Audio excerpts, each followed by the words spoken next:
The glass shattered before I heard the gunshot. I was wiping down the mahogany bar at vespers, watching amber liquid pool across the wood like spilled honey, when the front window exploded inward. The jazz quartet stopped mid-note. Someone screamed. My body moved on instinct, dropping below the counter as more shots punched through the air, deliberate, calculated, not the wild spray of amateurs. My heart slammed against my ribs.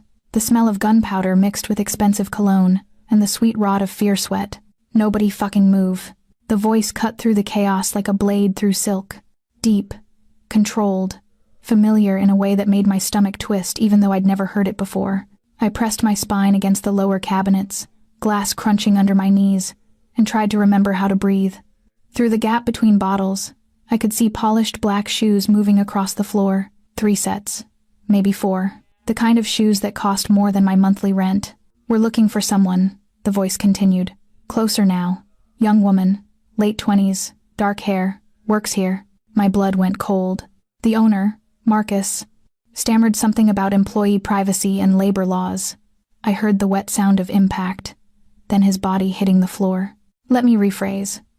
The voice hadn't changed pitch, but something in it made my skin prickle. "Where is Elena Voss?" I stopped breathing entirely. They knew my name. These men with their expensive shoes and casual violence knew exactly who I was. I'd been a bartender at Vespers for 3 years. I mixed drinks, smiled politely, memorized regulars' orders, and went home alone to my studio apartment in Bed-Stuy. I didn't have enemies. I didn't have secrets. The most dangerous thing I'd done recently was argue with my landlord about the broken radiator. So why were armed men looking for me? "The storage room," someone whispered. I recognized Tasha's voice, thin with terror. She went to get more bitters. Through the back, footsteps moved toward the hallway that led to the storeroom and kitchen. My pulse thundered in my ears. The storeroom had one exit, the loading dock, that opened onto an alley that dead-ended at a brick wall.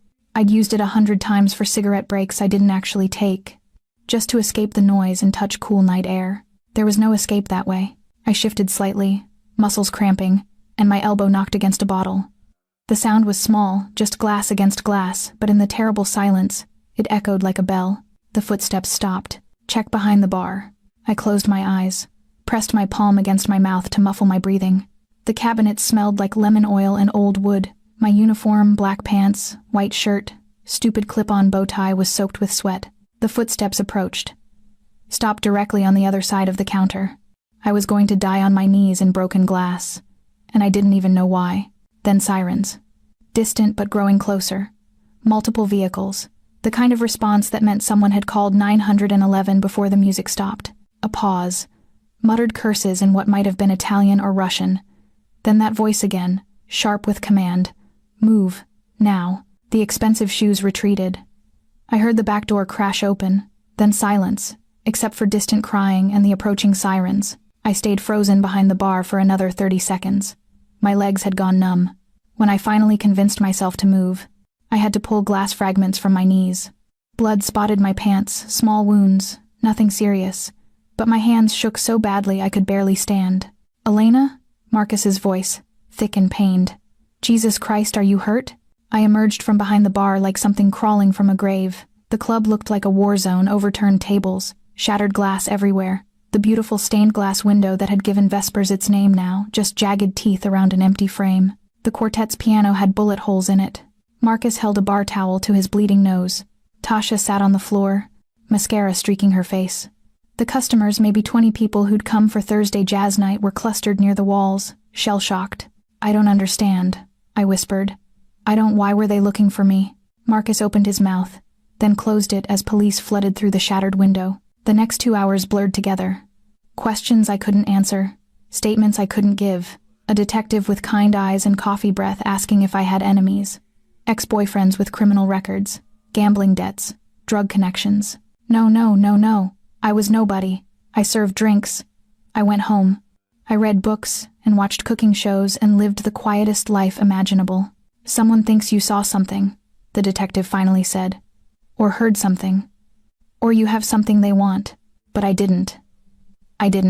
They kept me until almost 2 in the morning, then released me with a card and instructions to call if I remembered anything else.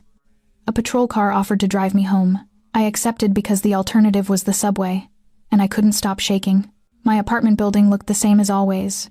Brick facade tagged with graffiti, broken intercom, the smell of someone cooking curry on the 3rd floor. The patrol officer waited until I was inside before driving away. I climbed 4 flights of stairs on legs that felt like water, fumbled with my keys. The hallway fluorescent buzzed and flickered, casting seizure-inducing shadows. I got my door open and stepped inside, reaching for the light switch, and a hand clamped over my mouth. I tried to scream, but the sound died against a palm that smelled like mint and gunpowder. An arm wrapped around my waist, iron hard, lifting me off my feet as the door clicked shut behind us. "Don't," that voice said directly into my ear. The same voice from the club. "Don't scream, don't fight, don't run. I'm not here to hurt you." I bit his hand. He didn't even flinch, just tightened his grip and carried me deeper into my own apartment. My living room was dark except for the streetlight filtering through thin curtains. He deposited me on my second-hand couch and stepped back, but stayed between me and the door. "Light," he said. My fingers found the table lamp. Clicked it on. The man standing in my living room looked nothing like I'd imagined. I'd pictured someone older, scarred, obviously violent. Instead, I saw someone, maybe 35, with dark hair that fell slightly over his forehead and a face that belonged on Mediterranean billboards. Sharp jaw, straight nose, eyes the color of smoke, watching me with an intensity that made my skin burn. He wore a 3-piece suit, charcoal gray, with blood not his on the white cuffs. The kind of face that made women stupid. The kind of body that moved like violence was a second language. "My name is Dante Rossi," he said. "And as of tonight, Elena, you're mine." I laughed. It was the wrong response. I knew it was the wrong response the moment the sound left my throat, but fear and exhaustion had stripped away my filter. The laugh came out high and slightly hysterical. "I'm what?"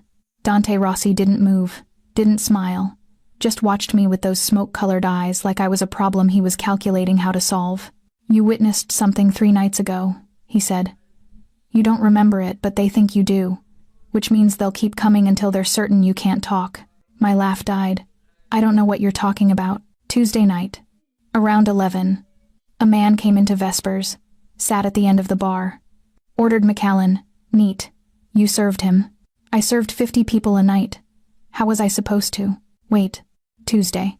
Late shift. Slow night because of the rain. And yes, there'd been a man at the end of the bar. Middle-aged, expensive watch, face I'd forgotten the moment he left. He sat there for 20 minutes, Dante continued. Then someone else arrived. They spoke. "You were close enough to hear." I shook my head.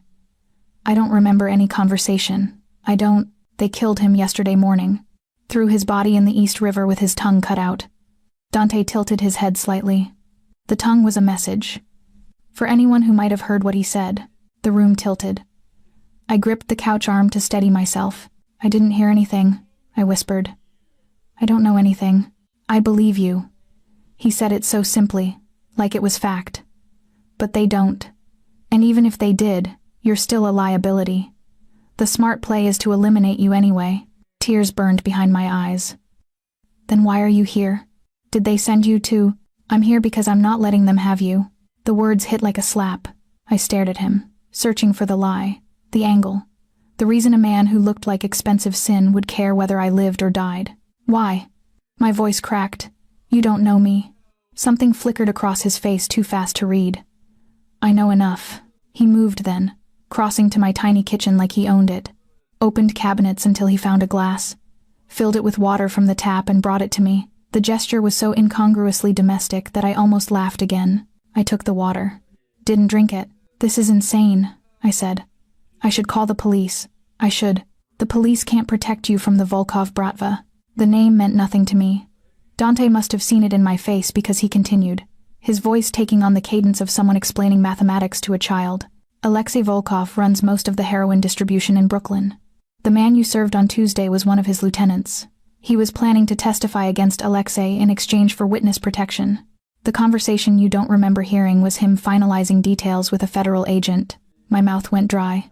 "If they even suspect you overheard anything, a name, a date, a location, you're dead." He crouched in front of me, bringing those unsettling eyes level with mine. "And they suspect. So what am I supposed to do?" The question came out sharp, edged with the anger that was finally breaking through the shock. "Let you protect me? I don't know you. You could be lying. I could be a lot of things. His voice dropped lower. But right now, I'm the only reason you're not bleeding out in your bathtub. I flinched. He stood, moved to my window, and looked out at the street. They'll come again. Tonight, tomorrow, next week. They're not subtle people, Elena. They'll burn down your entire building if they have to. Then I'll run. I'll leave the city. They'll find you. He didn't turn around. They found my sister in Vancouver when she tried to run. Took them 6 days. The way he said found made my stomach clench. What happened to her? I happened to them. Now he did turn, and something in his face made me believe every word. All of them.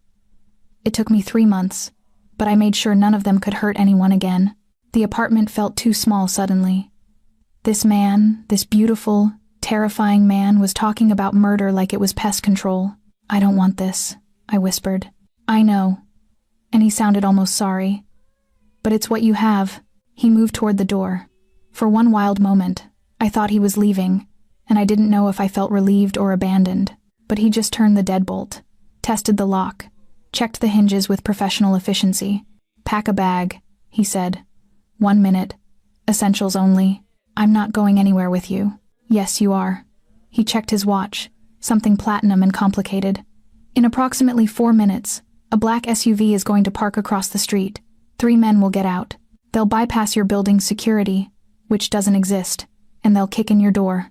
If you're lucky, they'll kill you quickly. My heart hammered against my ribs. You can't just... I can. He looked at me then, really looked, and I saw something beneath the cold control. Something that might have been human once. I'm taking you whether you agree or not. You can walk out of here conscious and relatively calm, or I can carry you. Your choice. I believed him. God help me. I believed every word. I stood on shaking legs and went to my bedroom. Grabbed my battered backpack. Threw in clothes without looking underwear. Jeans, sweaters. My phone charger. The silver bracelet my grandmother left me. A photo of my parents.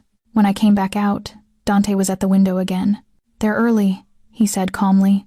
We're leaving through the fire escape. There's no fire escape on this side. He was already opening my window, pushing up the old wood with effortless strength. Cold November air rushed in. He climbed out, then extended a hand. I stared at it. At him. At the drop beyond the window that probably ended in the alley where they found rats the size of small dogs. Behind me, I heard footsteps in the hallway. Heavy, multiple sets. Dante's hand didn't waver. Trust me, I didn't. But I took his hand anyway. His grip was warm, steady, impossibly strong. He pulled me through the window and onto a metal platform I hadn't known existed. The city spread out below us, lights and shadows, and millions of people who had no idea what was happening in this forgotten corner of Brooklyn. Down, Dante murmured, fast and quiet. We descended as someone started pounding on my door. My hands were slick with sweat. My feet kept slipping on the metal rungs. Behind and above us, I heard wood splintering. We hit the alley. Dante's hand wrapped around my wrist. And then we were running. I'd been a bartender yesterday, worried about tips and Netflix, and whether I could afford to visit my parents for Christmas. Now I was running through back alleys with a man who killed people, while other men who wanted to kill me searched my apartment for a conversation I couldn't remember. Dante pulled me around a corner, into deeper shadows, and his other hand came up to cover my mouth again. Breathe, he whispered against my ear. Slow. In through your nose. You're going into shock. He was right. The edges of my vision were going dark. My legs felt like someone had filled them with sand. I've got you, he said. And despite everything, despite the insanity and terror and complete destruction of my entire life, I felt myself believing him. Stay close to me, Elena. I won't let them touch you. Above us, flashlight beams swept across the fire escape we'd just abandoned. The car was waiting 3 blocks away, a black Mercedes with tinted windows and an engine that purred like a satisfied cat. Dante opened the back door and guided me inside with a hand at the small of my back. Professional, impersonal, like I was luggage. A driver sat behind the wheel. He didn't turn around, didn't speak, just pulled into traffic the moment Dante shut the door. I pressed myself into the corner of the leather seat, as far from Dante as the space allowed. My backpack sat on my lap like a shield. Where are we going? Somewhere safe. Dante pulled out his phone, fingers moving across the screen with practiced ease. Somewhere they won't find you. And then what? I just live there? Forever? He glanced up. Even in the dim interior, his eyes caught the passing streetlights. Until I deal with the Volkov problem. 2 weeks. Maybe 3. Deal with it how? His smile was a blade. How do you think? I looked away, out the window. We were heading toward Manhattan, crossing the bridge as the city skyline cut geometric shapes against the purple-black sky. I should have felt something: fear, anger, resignation. Instead, I just felt numb. Did you know? The question came out small. About the conversation. What that man said to the federal agent. No. But you knew enough to find me. I know how Alexei thinks. I know the kind of loose ends he ties off. Dante pocketed his phone. When I heard about the shooting at Vespers, I knew you were the target. Process of elimination. You say that like it's simple. It is simple. You were there. You might have heard something. Therefore, you die. He said it so matter-of-factly, like he was explaining math. Alexei doesn't deal in probabilities. He deals in certainties. The car turned onto an empty side street, then down into an underground parking garage. Fluorescent lights flickered overhead as we descended into the earth. The driver parked in a space marked private, killed the engine, and finally spoke. All clear, boss. Boss. The words settled over me like ice water. I'd known Dante was involved in something criminal. You don't talk casually about killing people unless violence is your native language. But hearing someone call him bosses made it real in a way nothing else had. Who are you? I asked as we exited the car. Really? Dante adjusted his cuffs, the ones with someone else's blood on them. Does it matter? Yes. He studied me for a long moment. Then, the Rossi family controls most of the legitimate and semi-legitimate business interests in Lower Manhattan. Import, export, real estate, construction. We maintain certain understandings. With law enforcement and political figures. Your Mafia. We prefer established business network. The corner of his mouth lifted. But yes, Mafia. He said it like he was announcing he worked in accounting. We took a private elevator. It opened directly into a penthouse apartment that probably cost more than I'd earn in my lifetime. Floor-to-ceiling windows overlooked the East River. Modern furniture in blacks and grays. Art on the walls that looked either priceless or criminally ugly. I couldn't tell which. You'll stay here, Dante said, moving through the space with the ease of ownership. Don't go near the windows. Don't make phone calls. Don't contact anyone from your previous life. My parents will be told you're taking an unexpected vacation. Traveling. Finding yourself. Whatever story keeps them from worrying and coming to look for you. He opened a door off the main living area. Bedroom. Bathrooms through there. Everything you need is stocked. I peered into the room. King-size bed. More windows. A bathroom with marble surfaces and fixtures that gleamed like jewelry. Whose place is this? Mine. That made me turn. You're staying here? With me? Until I'm certain you're secure. Yes. He loosened his tie with one hand. A gesture so casual it made something flip in my stomach. I have business to handle during the day, but nights, I'll be here. The implications of that settled between us like smoke. This beautiful, dangerous man. Me. Alone in an apartment for weeks. I want my own room, I said quickly. And a lock on the door. Done. He gestured to the kitchen. There's food in the fridge, liquor in the cabinet if you need it, books in the study. I'll have clothes delivered tomorrow. You can't keep wearing the same 3 outfits. He was already moving toward the door. Wait. I don't know what made me say it. You never answered my question. Why are you doing this? Why risk yourself for someone you don't know? Dante stopped with his hand on the doorknob. His shoulders tensed beneath the expensive suit. I told you. I had a sister. Had? The word hung in the air like a ghost. She was a bartender too, he said quietly. In Staten Island. Wrong place, wrong time. She saw something she shouldn't have. Different organization, different circumstances, but the same result. My throat tightened. I'm sorry. Don't be sorry. He turned then, and something in his face made him look older, harder. Just stay alive. That's all I need from you, Elena. Stay alive and let me do my job. He left before I could respond. The door clicked shut, and I was alone in a penthouse that cost more per month than I made in a year, wearing day-old clothes that smelled like fear and broken glass. I walked to the window despite his warning. The city spread out below millions of lights, millions of lives, all of them continuing while mine had shattered into something unrecognizable. What had I heard on Tuesday? I pressed my hands against the cold glass and tried to remember. The man at the end of the bar. Middle-aged. Forgettable. He'd ordered Macallan. Neat. Then someone else arrived, younger. Nervous. Wearing a cheap suit. They'd spoken quietly. I'd been wiping glasses, half listening to the jazz quartet. What had they said? Thursday. The warehouse on Pearl. 3 witnesses. But only one that matters. Alexei will never see it coming. I'd thought they were talking about business. A meeting. A deal. The kind of conversation that happened in bars every night. But they'd been talking about testimony, about taking down a crime lord, about the kind of secrets that got people killed, and I'd been close enough to hear every word. My reflection stared back at me from the window, small, ordinary, forgettable Elena Voss, who'd never done anything remarkable in her entire life, whose biggest rebellion was skipping church on Sundays, who'd never even gotten a speeding ticket. Now, I was a loose end, a liability, a target. I turned away from the window and explored my prison. The bedroom was bigger than my entire studio apartment. The bathroom had a shower with 6 different heads and water pressure that could probably strip paint. The bed was obscenely comfortable. I sat on the edge of it, still wearing my coat, still clutching my backpack. Somewhere in this city, men were planning how to kill me, and the only thing standing between them and success was a mafia boss who looked like sin and talked about murder the way other people discussed the weather. I should have been terrified, but as I lay back on sheets that probably cost more than my monthly rent, I realized I felt something else entirely. Safe. God help me. I felt safe for the first time since the glass shattered, and that terrified me more than anything else. I woke to the smell of coffee and the sound of someone moving through the apartment. For one blessed moment, I forgot where I was.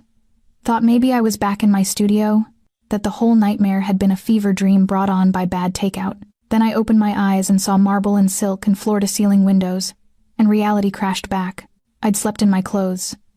My mouth tasted like copper and fear. The bedside clock read 7:43 a.m. Weak November sunlight filtered through the windows, painting everything gold and gray. I sat up slowly, muscles protesting. My knees still hurt where I'd knelt on broken glass. When I emerged from the bedroom, I found Dante at the kitchen counter. He'd changed now, wearing dark jeans and a black sweater that did things to his shoulders that should have been illegal. His hair was damp. He looked younger in daylight, less like a movie villain, and more like someone who could have been a lawyer or architect in another life. He glanced up as I approached. "There's coffee, and breakfast if you want it." I poured coffee into a mug that probably cost more than my phone. Didn't speak. Didn't know what to say to the man who'd kidnapped me to save my life. "We need to establish rules," Dante said. He pushed a plate toward me, scrambled eggs, toast, fruit I couldn't afford on my salary. "For while you're here, rules." My voice came out rough. "You can't leave the apartment, not even to step outside the door." He counted on his fingers like he was giving a briefing. "No phone calls except on the burner I'll give you, and only to numbers I approve. No social media, no contact with anyone from your previous life. So I'm a prisoner. You're protected." His eyes met mine. "There's a difference." "Is there?" "Yes." He sipped his own coffee black. "No sugar. A prisoner wants to leave. You want to stay alive." I hated that he was right.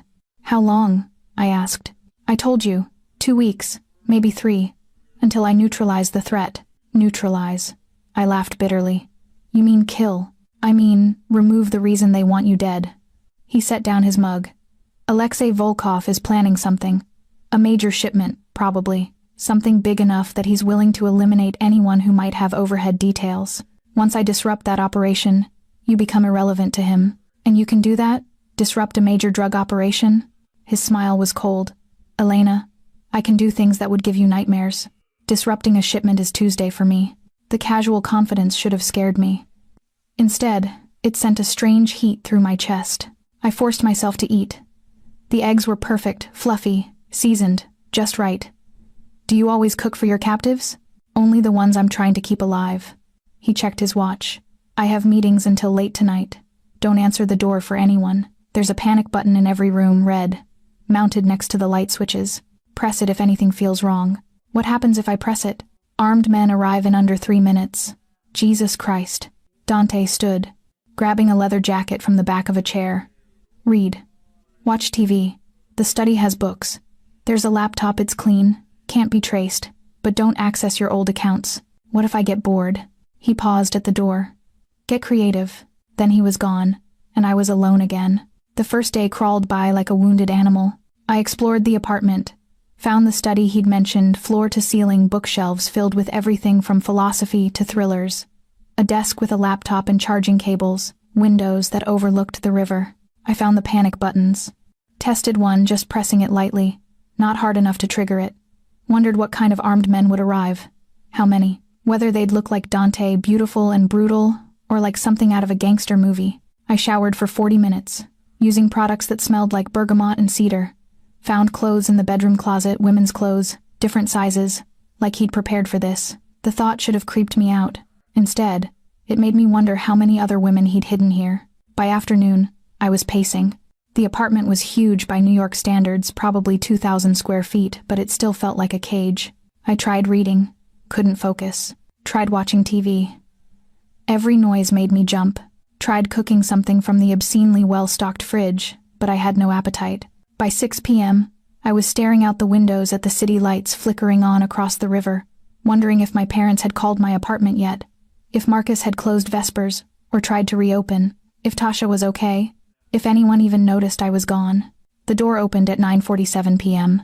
I jumped, heart slamming into my throat, before I recognized Dante's silhouette. He looked tired, and there was blood on his knuckles. "You're hurt," I said before I could stop myself. He glanced at his hands like he'd forgotten about the blood. Not mine. I should have left it alone. Should have gone back to my bedroom and locked the door. Instead, I heard myself say, "Let me clean that." Dante's eyebrows rose slightly. "You don't have to." "I know." I moved to the kitchen. Found the first aid kit under the sink because of course there was a first aid kit under the sink. "Sit." He sat. I took his hand. His skin was warm, the knuckles split and swollen. I cleaned the blood with antiseptic wipes, trying not to think about whose face he'd been hitting. His fingers twitched slightly when the antiseptic stung, but he didn't pull away. "You shouldn't have to see this," he said quietly. "See what? Blood? I'm a bartender. I've broken up my share of fights. It's not the same." "No." I wrapped gauze around his knuckles with hands that had finally stopped shaking. "It's not." We sat in silence. I finished bandaging his right hand, moved to the left. His gaze felt heavy on my face, but I didn't look up. "You could have run," Dante said finally. "While I was gone, you could have walked out, tried to disappear, and gotten shot in the street? Maybe, probably." He flexed his bandaged fingers. "But you didn't even try." "Should I have?" "I don't know." Something in his voice made me look up. His smoke-colored eyes were darker in the low light, studying me like I was a puzzle. "Most people would have." "I'm not most people." "No." His voice dropped lower. "You're not." The air between us felt suddenly thick. Charged. I became hyper-aware of how close we were sitting, his knee almost touching mine, my fingers still resting on his wrist. The scent of his cologne mixing with copper and antiseptic. I pulled back. "You should rest. Those need time to heal. They'll be fine by morning." He stood, shrugging out of his jacket. "Thank you, Elena." The way he said my name, soft, careful, like it was something precious, made warmth spread through my chest. "Why do you do it?" I asked. "The violence, the blood. You're clearly educated, intelligent. You could do anything. Why choose this?" Dante looked at me for a long moment. "Because the world is full of men like Alexei Volkov. Men who take and hurt and destroy without consequence. Someone has to stop them. You're not a hero." "No." His smile was sad. "But I'm the monster the other monsters fear. Sometimes that's enough." He left me standing in the kitchen, his words echoing in my head. I touched the spot on my wrist where his pulse had beaten against my fingers. 2 weeks, maybe 3. Then I could go back to my quiet, ordinary life. I should have been counting down the days. Instead, I was wondering what would happen when they ended. 3 days bled into 4, then 5. Dante left early each morning and returned late each night, sometimes with blood on his clothes, sometimes with bruises blooming across his jaw or ribs. He never explained, and I never asked, but I started waiting for him. I told myself it was because the apartment felt too empty, too silent, that I was just lonely and bored. But when I heard his key in the lock around 10 p.m. on the 5th night, my heart did something complicated in my chest. He looked worse than usual. A cut above his eyebrow, swelling along his cheekbone. His shirt was torn at the shoulder. "Jesus," I breathed. "What happened?" "Alexei's people are getting desperate." He shrugged out of his jacket with a wince. Found one of their middlemen. Had a conversation. A conversation that left you looking like you went through a meat grinder. You should see him. But there was no humor in his voice. I grabbed the first aid kit, our nightly ritual now, and gestured to the couch. Sit. This time, he didn't argue. I cleaned the cut above his eyebrow with gentle fingers. He sat very still, watching me with those unreadable eyes. His skin was warm under my touch. I could feel his pulse beating in his temple. You're getting good at this, he murmured. I've had practice. I dabbed antiseptic on the cut. He flinched. Sorry. Don't be. I've had worse. That's not reassuring. His mouth twitched. Almost a smile. Elena? Thank you. For this. For not making it harder than it has to be. I paused. Butterfly bandage halfway to his skin. What else would I do? Scream. Cry. Try to run. Hate me for trapping you here. His hand came up, catching my wrist. Not restraining, just touching. Most people would hate me. Do you want me to hate you? It would be easier. The words hung between us like smoke. His thumb traced small circles on the inside of my wrist, right over my pulse point. My breath caught. Easier for who? I whispered. Dante's eyes darkened. His grip tightened fractionally. Elena. The window exploded inward. I didn't have time to scream. Dante's body slammed into mine, taking us both to the floor as glass rained down. His weight pressed me into the carpet, his hand cradling my head, protecting me from the debris. Gunshots. 3. 4. Punching through the space where we'd been sitting, then silence. Dante lifted himself slightly, just enough to look at me. Are you hurt? I shook my head. Couldn't speak. My ears were ringing. He rolled off me, pulled a gun from somewhere at his back. When had he been carrying a gun? And moved toward the shattered window in a crouch. Stay down, he ordered. I pressed myself against the floor, heart hammering so hard I thought it might crack my ribs. Cold air poured through the broken window. Glass glittered everywhere like deadly snow. Dante looked out, gun raised, then cursed viciously in Italian. They're gone. Sniper, probably 2 buildings over. He turned back to me, and his face was carved from stone. We need to move. Now. But you said... I was wrong. He grabbed my arm, pulling me to my feet. Glass crunched under our shoes. They found you faster than I expected. We can't stay here. Where? Somewhere more secure. Somewhere they'd never think to look. He was already moving through the apartment, grabbing his jacket, a black bag I'd never seen before. Take only what you need. 30 seconds. I ran to the bedroom on shaking legs. Grabbed my backpack. My grandmother's bracelet. A sweater. My hands were shaking so badly I could barely close the zipper. When I came back out, Dante was at the door, gun still in hand. Stay behind me. Don't run. Don't make noise. His eyes met mine. And Elena, if I tell you to do something, you do it immediately. Understand? I nodded. We took the stairs instead of the elevator. 17 flights.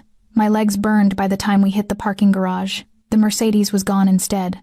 There was a nondescript Honda that looked like every other car in New York. Different vehicle every time, Dante explained as we got in. They were probably tracking the Mercedes. He drove like he did everything else with absolute control and zero hesitation. We wove through streets I didn't recognize, doubled back twice, went through a tunnel that took us to Queens. Where are we going? I finally asked. Somewhere Alexei would never look.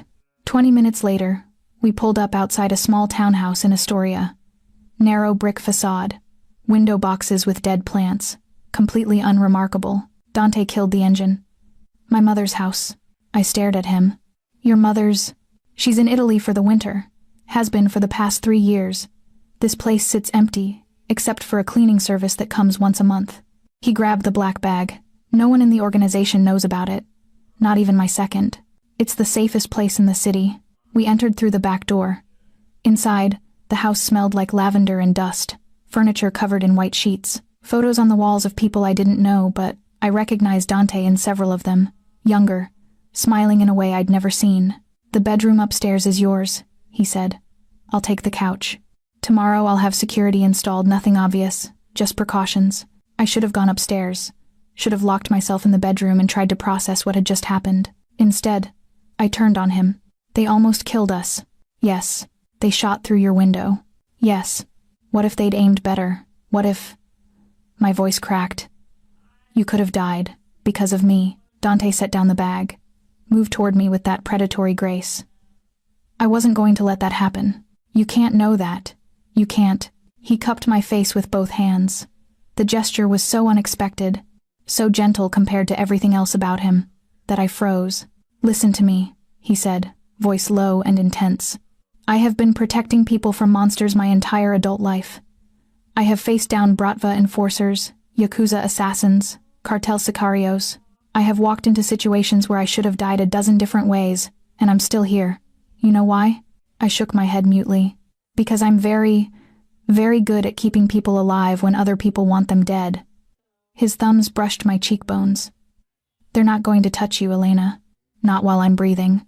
Why do you even care? The question burst out of me. Your sister, I'm sorry about what happened to her. Truly. But I'm not her. I'm just some random bartender who heard something she shouldn't have. Why risk your life for that? Something flickered in his eyes. Something that looked almost like pain. Because you deserve to live, he said simply. Because you serve drinks and smile at strangers and live a quiet life, and men like Alexei don't get to take that away from you. Because if I let them win, if I let them kill one more innocent person, then I'm no better than they are. His hands were still on my face. I could feel his pulse in his fingertips. And because, he continued, voice dropping to almost a whisper, looking at you doesn't hurt. And not much in this world can claim that anymore. I stopped breathing. We stood there in his mother's dusty living room, surrounded by covered furniture and old photos, and something shifted between us like continental plates moving beneath the earth. Dante, I whispered. Go to bed, Elena. He dropped his hands, stepped back. Before I do something we'll both regret. I went, but I didn't sleep. I woke to the sound of Dante's voice. It was barely dawn gray, light filtering through unfamiliar curtains. I sat up in the bed that had once been his mother's, listening. He was in the kitchen below, speaking rapid Italian. His tone was sharp, controlled, but I caught the edge of violence underneath. I crept to the top of the stairs, still wearing the t-shirt and borrowed sweatpants I'd slept in. Don't care what it takes. Find where they're staging. I want locations, personnel, everything. A pause. No authorities. This is family business. Family business, the Mafia kind. I should have gone back to bed, given him privacy, but instead, I descended the stairs slowly, avoiding the creaky third step. Dante stood at the kitchen counter, phone pressed to his ear, wearing only jeans and a white undershirt that revealed the full extent of the bruising across his ribs, mottled, purple, and yellow. It looked agonizing. His eyes flicked to me. He said something else in Italian, then ended the call. Sorry, I said. Didn't mean to interrupt. You didn't. He set the phone down. Coffee? It became our morning ritual, coffee in his mother's kitchen, while the city woke up around us. He made it strong, the Italian way. I drank it with too much milk, and he never commented. Do you always work this early? I asked. I don't really sleep anymore. He said it casually, like it was just a fact. Haven't in years. Since your sister? His jaw tightened. Among other things, I wanted to ask more. Wanted to understand the man who'd upended my entire life to save it. But his phone buzzed again, a text this time. He glanced at it, frowned. I need to go out for a few hours. Meeting with one of my informants. He drained his coffee. Don't open the door. Don't go outside. There's food in the fridge, books in the living room. Same rules as before. Dante. He paused, halfway to the stairs. Be careful, I finished. Something in his expression softened. Always am. He left. I spent the morning exploring the townhouse more thoroughly. Found photo albums in the living room, Dante as a child, gap-toothed and smiling. Dante as a teenager, already tall, already beautiful. Dante in his 20s with a girl who had his eyes and his smile. His sister. Had to be. I studied her face. She looked happy in these photos, alive in a way that people in pictures often aren't. I wondered if Dante had any photos of her anymore, or if they were all here in this house he never visited. By afternoon, I was restless. I did push-ups in the bedroom, organized the kitchen cabinets, reread the same page of a thriller 3 times without absorbing a word. Dante came back at 6, and I knew immediately something was wrong. He was too still, too controlled. The kind of stillness that preceded violence. What happened? I asked. I found where they're keeping the shipment. He moved to the kitchen, poured himself scotch from a bottle under the sink, drank it neat. Warehouse in Red Hook, heavily guarded. They're moving it tomorrow night. That's good news, right? You can disrupt it, make me irrelevant to them. It's complicated. He poured more scotch. The shipment is bigger than I thought, and there's a federal task force planning to raid it the same night. If I move first, I compromise their operation. If I let them move first. He trailed off. I'm still a loose end. I finished. Yes. I joined him in the kitchen. So what do? I improvise. He looked at me then. Really looked. And something in his eyes made my stomach flip. Elena, if this goes wrong tomorrow, don't. I need you to know that my second in command, Marco, has instructions to get you out of the city. New identity, new life. He'll make sure. Dante, stop. I grabbed his wrist. Nothing's going wrong. You said you're good at this, so be good at it. I'm good at many things. I'm not good at guarantees. Then don't guarantee anything. I didn't know how to finish. Just come back. Just don't die. Just don't leave me alone in this house that smells like someone else's lavender. Just try. His free hand came up, tucking hair behind my ear. The gesture was so tender it made my chest ache. You've gotten under my skin, he said quietly. In the space of 6 days, you've made me care about coming home. That's dangerous, Elena. For both of us. I don't understand. Men like me don't get to keep things. His thumb traced my jawline. We're too close to the darkness. Eventually, it swallows everything we touch. I'm not asking you to keep me, aren't you? The question hung between us, and I realized with startling clarity that maybe I was. Maybe over coffee and first aid and quiet conversations in the dark, I'd started imagining a world where this wasn't temporary, where the danger passed and I didn't just go back to my studio apartment and my old life, where I stayed. I should go to bed, I whispered. You have a big day tomorrow. But I didn't move. And neither did he. His hand slid into my hair, cradling the back of my head. If I kissed you right now, would you stop me? My heart hammered against my ribs. I don't know. That's not a no. It's not a yes either. I'm aware. But he leaned closer anyway, his breath ghosting across my lips. Tell me to stop, Elena. Tell me this is wrong and stupid, and we both know better. It is wrong and stupid, and we both know better. I know. His forehead touched mine. But I'm going to kiss you anyway. And if you want me to stop, you need to say it now.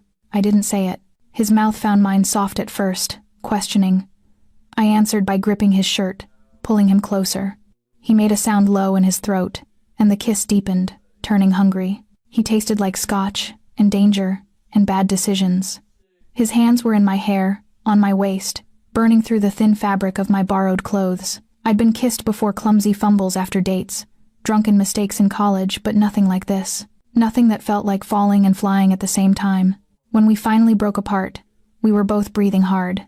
That was, I started. A mistake, he finished. But he didn't let go. Probably, definitely. His thumb brushed my swollen lips. I'm going to get you killed if I'm not careful. You're literally keeping me alive, and becoming your biggest liability in the process. He stepped back, ran a hand through his hair. This can't happen again, Elena. Not until you're safe. Not until... I know. I did. I understood the logic, but it didn't stop the ache in my chest. Tomorrow night, he said. After I handle the warehouse. After you're not in danger anymore. Then we can... talk. About this. About what happens next. What if there is no next? His eyes went dark. There will be. I'll make sure of it. He left me standing in the kitchen, my lips still tingling, my heart doing acrobatics. Tomorrow night. One more day. Then either I'd be free, or I'd be dead. Or Dante would be the one who didn't come home. I touched my mouth where his had been. Please come home, I thought. Please don't make me figure out how to live in a world where you don't exist. But I didn't say it out loud. Some confessions were too dangerous, even in the darkness. Dante left at dusk. He wore all black tactical pants, long-sleeved shirt, boots designed for silence. His gun was holstered at his hip, and he carried a second black bag I'd learned not to ask about. Marco will be here in an hour, he said at the door. He's bringing dinner and staying until I get back. Don't argue. I wasn't going to. The idea of being alone in this house while Dante walked into a warehouse full of armed men made my stomach clench. Be smart, I said instead. Come back. He cupped my face with one hand, his new favorite gesture. Count on it. Then he was gone, and I was left with nothing but silence and terrible imagination. Marco arrived exactly 60 minutes later. He was shorter than Dante, stockier, with graying temples and kind eyes that didn't match his scarred knuckles. He brought Thai food and set it on the kitchen table like we were about to have a normal dinner. "Dante says you're handling this well," Marco said, serving pad thai onto paper plates. "I'm handling this terrified. That's handling it well." He pushed a plate toward me. "Most people fall apart. You're still functional. That counts for something." I picked at the noodles. "How long have you known him?" 15 years. Since he was barely more than a kid trying to prove himself to his father. Marco's expression softened. "He's a good man. Elena, I know what he does doesn't look like goodness, but he draws lines, has rules, won't cross certain boundaries, even when it would be easier." "Like what?" "Never hurts civilians, never touches kids, never lets his people traffic in anything that preys on the desperate. No hard drugs in poor neighborhoods, no prostitution, no loan sharking. The Rossi family has always been different that way." He met my eyes. "That's why other organizations hate him. He makes them look bad by comparison." I thought about Dante's hands, how gently they'd touched my face, how viciously they'd been split and bleeding. Two sides of the same person. "He told me about his sister," I said quietly. Marco's jaw tightened. "Lucia, that was her name. Sweet girl. Too sweet for this world." He set down his fork. "When they found her, Dante changed, became harder, colder, more efficient. He built walls so high even the people who loved him couldn't climb them. But he's protecting me. Why? What makes me different? You'll have to ask him that yourself." But Marco smiled slightly. "Though I have my theories." We ate in silence. I couldn't taste anything. Every minute felt like an hour. Around 9 p.m., Marco's phone buzzed. He checked it, frowned. "What?" I demanded. "Dante's going in. Federal task force just moved up their timeline. He has to move now or risk you staying exposed." My blood went cold. "Is that bad?" "It's not ideal," which meant yes. 10 p.m. came and went. 11, midnight. Marco made coffee. Checked his phone obsessively. Paced the living room with a gun I hadn't realized he was carrying. At 12:47 a.m., his phone rang. I watched his face as he answered, watched color drain from his cheeks. "Where?" he said. Then, "How bad?" Then, "I'm bringing her. Don't argue." He ended the call and looked at me. "We need to go. Now." "What happened? Is Dante?" "He's alive. Barely." Marco was already moving toward the door. "There was a firefight. Volkov's people were waiting. Dante's been shot twice. My men got him out. But he needs a hospital and refuses to go until he knows you're safe." The world tilted. "Shot twice? Elena, I need you to move. Right now." I grabbed my backpack on autopilot and followed him to the car. The drive took 15 minutes that felt like 15 hours. We pulled up to a warehouse in an industrial park I didn't recognize. Marco led me inside through a side door. The smell hit me first, blood and gunpowder and fierce sweat. Then I saw Dante. He was on the floor, propped against the wall, his black shirt soaked with blood. Too much blood. His face was paper white, lips tinged blue. A man I didn't know was pressing gauze against his side. Another wound bled sluggishly from his shoulder. "You brought her here?" Dante's voice was weak but furious. "I told you to keep her safe, not—" "Shut up," I said, dropping to my knees beside him.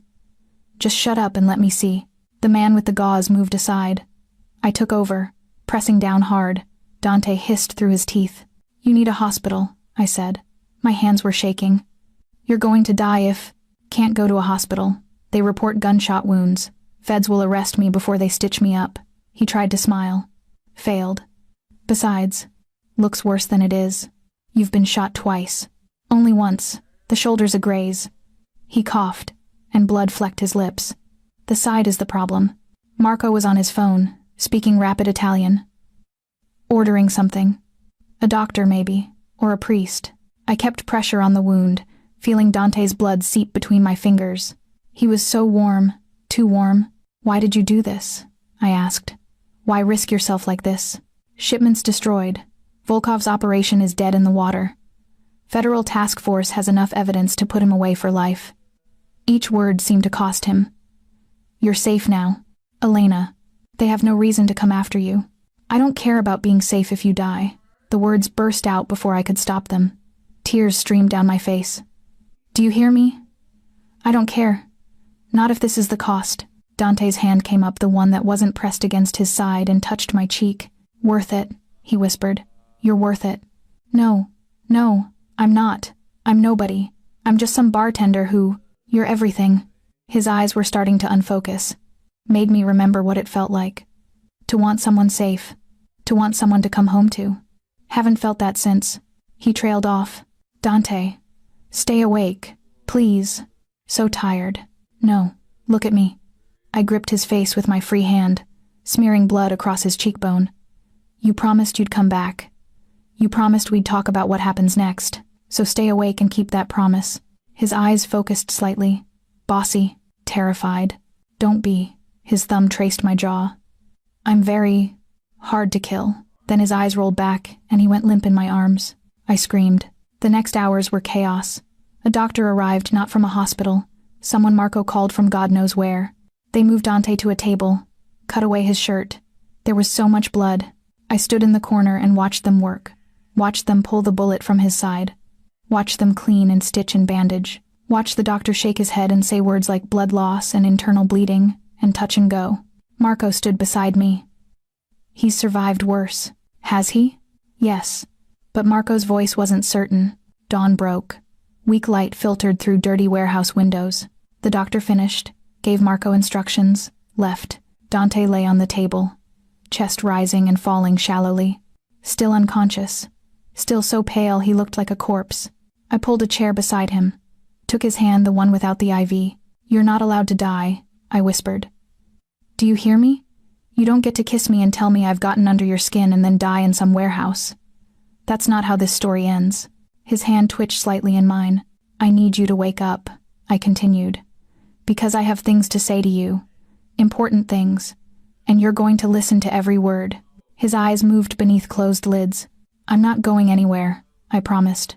Not until you wake up. So take your time. Heal. But don't you dare leave me here alone. Outside, sirens wailed in the distance.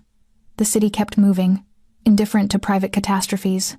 And I sat vigil beside a man who'd become everything in the space of one impossible week, waiting for him to come back to me. Dante woke on the second day. I was dozing in the chair beside his makeshift bed when his hand tightened around mine. My eyes snapped open to find him watching me with fever-bright eyes. Elena. His voice was rough, barely more than a whisper. But I'd never heard anything more beautiful. You're awake. I stood so fast the chair clattered backward. How do you feel? Are you in pain? Should I get the doctor? Marco said. Stop. He tried to smile. Too many questions. You were unconscious for 36 hours. I'm allowed multiple questions. Fair point. He tried to sit up, went white, and collapsed back against the pillows with a bitten-off curse. Don't move, you idiot. I helped him adjust the pillows, trying not to jostle his bandaged side. You were shot. Remember? Doing stupid, heroic things? I remember. His eyes tracked my face. You stayed?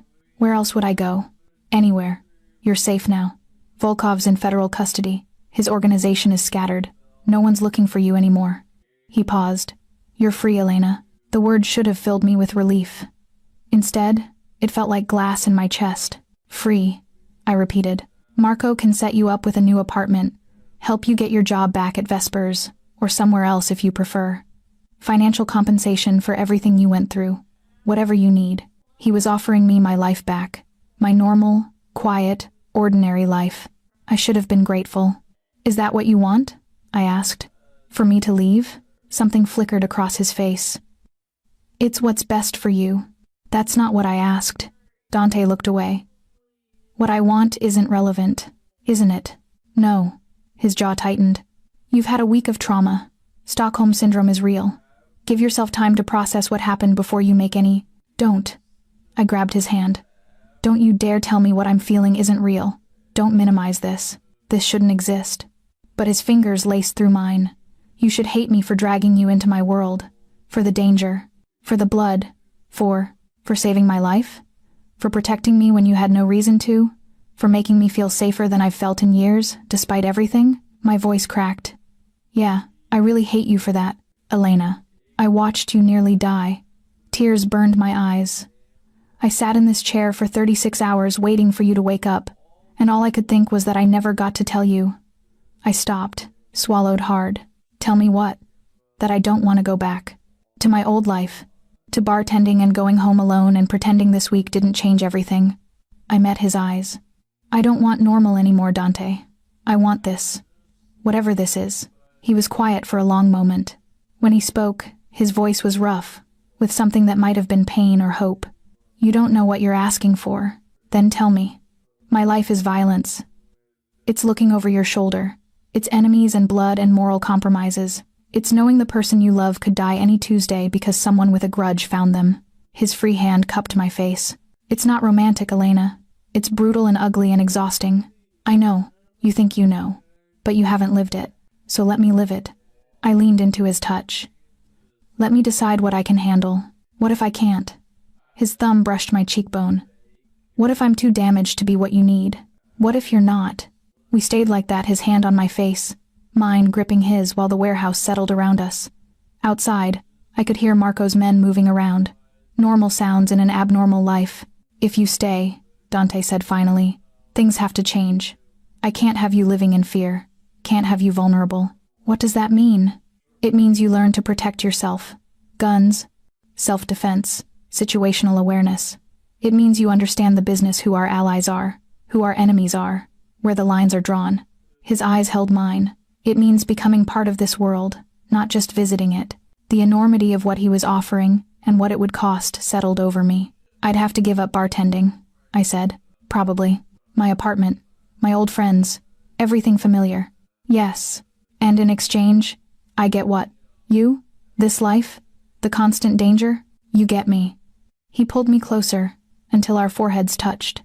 For whatever that's worth. And I promise you, Elena, I will spend every day making sure it's worth the trade. I should have been terrified. Should have run. Instead, I kissed him. It was gentler than our first kiss. He was injured, fragile, mortal in a way he'd never seemed before. But it held more weight, more promise. It tasted like blood and hope and terrible, wonderful decisions. When we pulled apart, we were both smiling. You're insane, he murmured against my lips. Probably. This is going to be complicated. I don't care.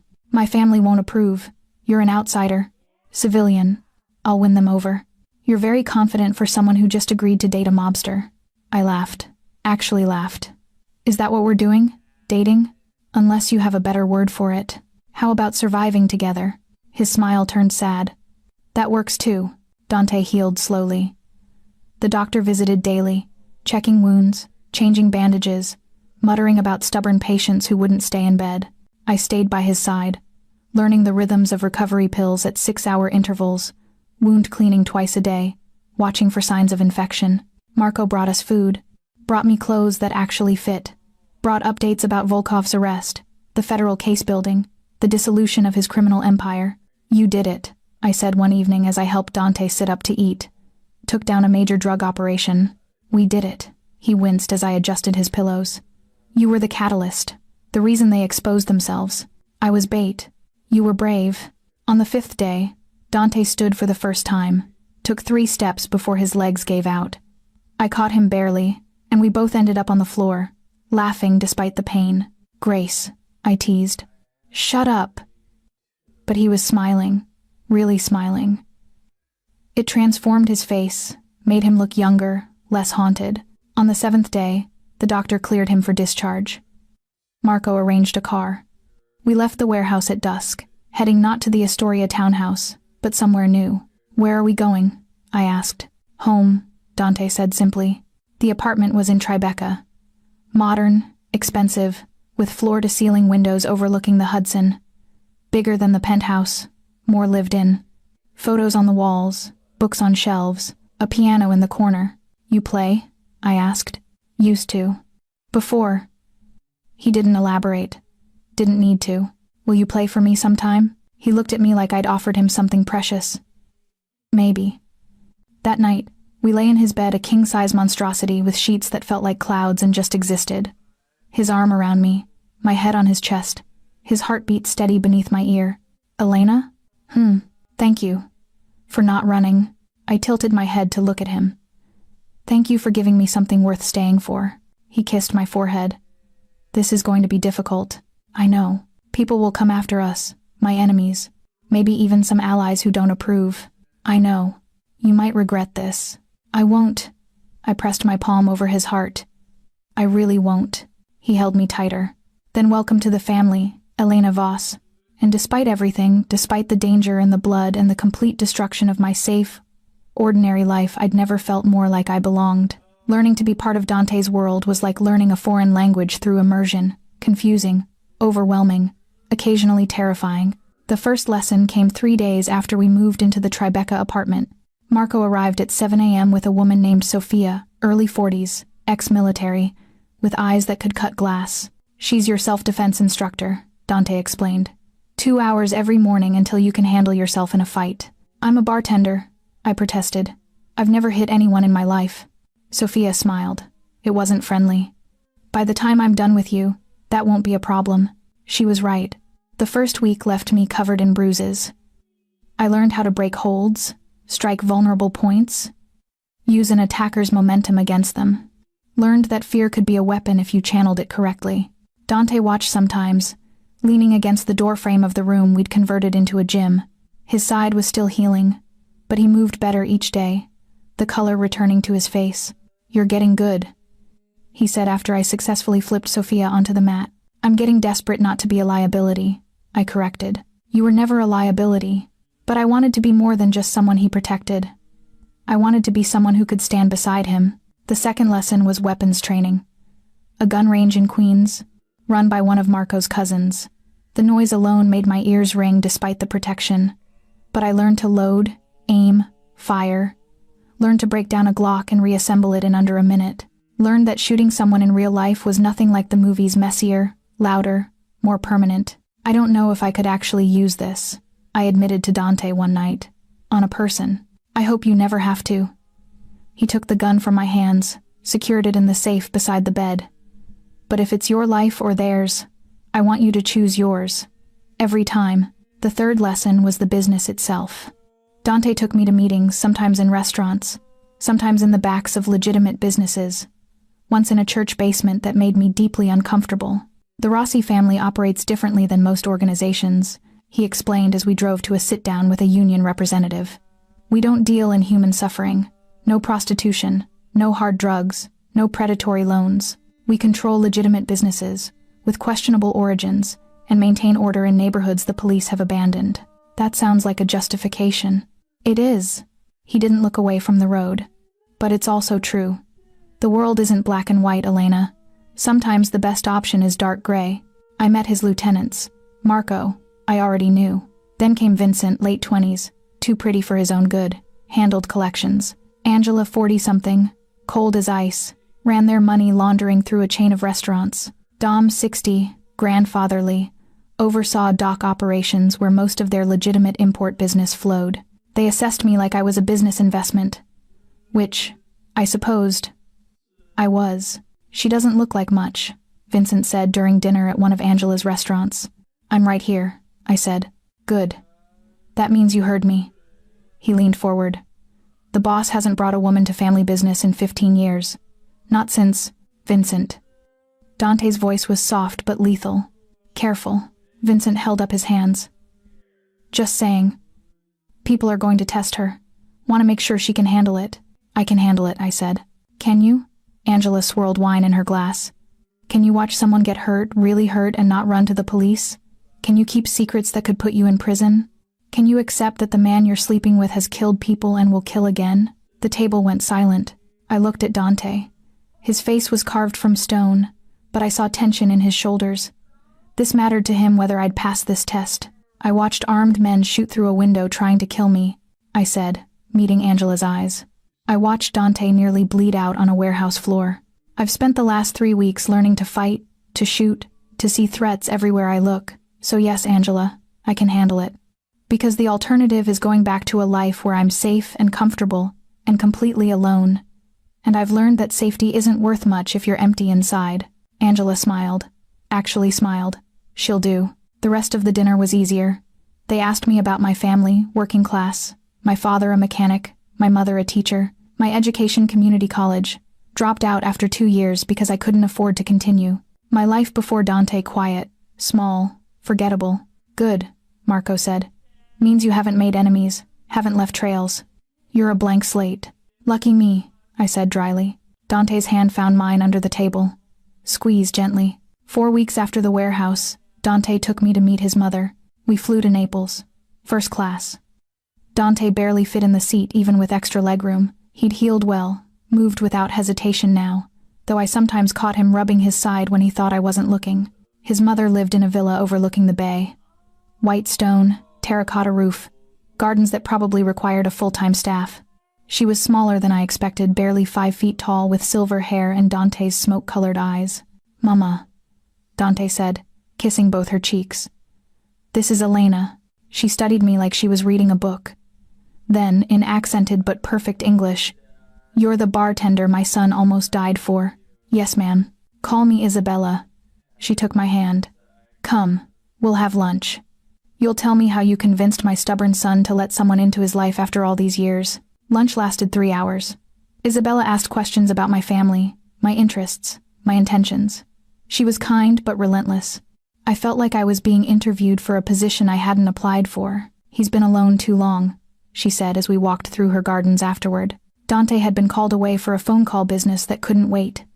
After Lucia died, he closed himself off, became the job, forgot how to be human.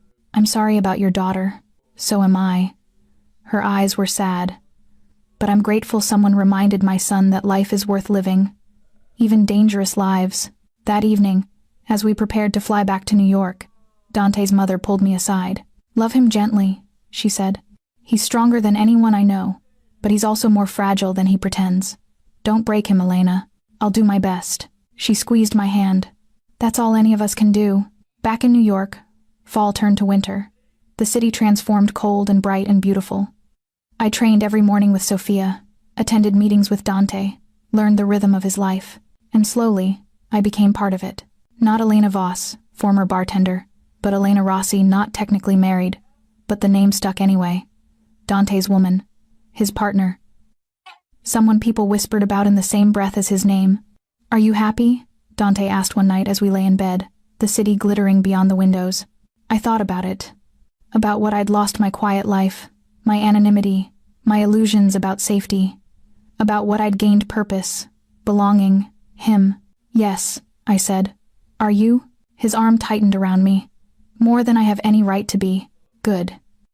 I pressed a kiss to his chest, right over his heart. Then let's keep it that way. Outside, snow began to fall. The first of the season, covering the city in white, making it new again, making everything possible. The threat came in late January. I'd been with Dante for 3 months. 3 months of training, of meetings, of learning to navigate his world. 3 months of falling asleep in his arms and waking up grateful to still be alive. Then Vincent called at 3 a.m., his voice sharp with urgency. We have a problem. Dante was out of bed before I fully woke. He took the call in the living room, speaking rapid Italian. When he came back, his face was stone. What's wrong? I asked. Volkov's nephew. He's out of prison, and he's coming for revenge. My blood went cold. I thought Alexei's organization was finished. Most of it. But family is different. Family doesn't let go. Dante sat on the edge of the bed, head in his hands. Dmitry Volkov, 28, ruthless, smart. He blames me for his uncle's arrest. Blames you for existing. So what do we do? I do something about it. You stay safe. Dante. No. He looked at me then, and I saw fear in his eyes. Real fear. I won't lose you, Elena. Not after everything. Then don't leave me behind. Let me help. This isn't self-defense training. This is war. Then show me how to fight a war. He stared at me for a long moment. Then, okay. The next week was preparation. Marco's men fortified the apartment, bulletproof windows, reinforced doors, security systems that cost more than most people's cars. Dante moved me to a different location every night, hotels, safe houses, once to Vincent's apartment while Vincent stayed elsewhere. I carried a gun everywhere, kept it in my purse, within reach, safety off. Sophia drilled me until I could react without thinking. Someone comes at you from behind, what do? Turn into the attack, strike the throat, run if possible, fight if necessary. Dante coordinated with his lieutenants. They tracked Dimitri's movements. He'd entered the country illegally, had 3 men with him, was armed and patient. Not rushing, planning. He'll wait for the perfect moment, Dante said during one strategy session. Maximum impact. He wants me to suffer before I die, which means he's targeting you first. The words should have terrified me. Instead, they made me angry. So we let him come, I said, on our terms. Dante's eyes sharpened. What are you thinking? I'm thinking I'm tired of hiding. Tired of letting these people dictate my life. I met his gaze. Let's end this. What followed was the most dangerous thing I'd ever done. We set a trap. Leaked my location, a restaurant in Chelsea where I'd supposedly be dining alone. Vincent and Angela spread the rumor through channels they knew would reach Dimitri. He'll send his men first, Marco said during final preparations. Test the waters. If they succeed, he'll finish it himself. And if they don't, then we finish him. The night of the trap, I wore a red dress and too much jewelry. Looked like everything I wasn't soft. Vulnerable, easy prey. Dante and his men positioned themselves throughout the restaurant and surrounding streets. I had a wire taped to my ribs, a gun strapped to my thigh, and a knife in my boot. I sat at a table by the window and waited. They came at 8:47 p.m., 2 men, moving through the crowd like sharks. I recognized the intention in their movement, the way they scanned exits, calculated distances. I stood like I was going to the restroom, walked casually toward the back. They followed. The hallway to the restrooms was empty. I felt them close behind me. 1 more step, 2, then I turned. Everything Sophia taught me came back in a rush. I struck first fast, precise, brutal. Caught the first man in the throat with the heel of my hand. He went down choking. The second lunged. I dodged, pulled the gun from my thigh, and put 2 rounds in his chest before I could think about it. The noise was deafening. People screamed. And then Dante was there, appearing from somewhere, his own gun drawn, his face savage. Elena, are you hurt? I looked at my hands. They were shaking. There was blood, not mine. I shot him, I whispered. I actually shot him. I know. Dante pulled me against his chest. I know. But you're alive. That's all that matters. Marco's men cleaned the scene with practiced efficiency. The restaurant evacuated. Police would arrive, but they'd find nothing. No bodies, no evidence. Just another night in New York. We left through the back. Dante kept me close, his hand on my back, his body between me and potential threats. Dimitri knows now, Marco said as we reached the car. Knows his men are dead. He'll come himself. Good, Dante said. Let him. Dimitri came 2 nights later, not with an ambush, not with violence. He called. Dante answered on speaker. Volkov. Rossi. Dimitri's voice was young, educated, cold. You've made this personal. You made it personal when you came after what's mine. The girl? She's nothing. Collateral damage. I spoke before Dante could. I have a name, and I'm not yours to dismiss. Silence on the other end. Then laughter. She has fire. I can see why you keep her. What do you want? Dante's voice was lethal. A trade. You for her. You come alone, unarmed, to the location I specify. I kill you. She walks away. Your family stays intact. Everyone else lives. No, I said immediately. Absolutely not. Not your decision, Dimitri said. You're just the bait. Dante's jaw worked. When and where? Dante. No. He covered the phone. Trust me. Tomorrow, Dimitri said. The Red Hook warehouse where you destroyed my uncle's shipment. Midnight. Poetic, don't you think? I'll be there. Alone, Rossi. I have eyes everywhere. If I see anyone else, she dies first. The line went dead. I grabbed Dante's arm. You're not doing this. It's suicide. It's the only way to end it. Then I'm coming with you. Elena. No. We're in this together, remember?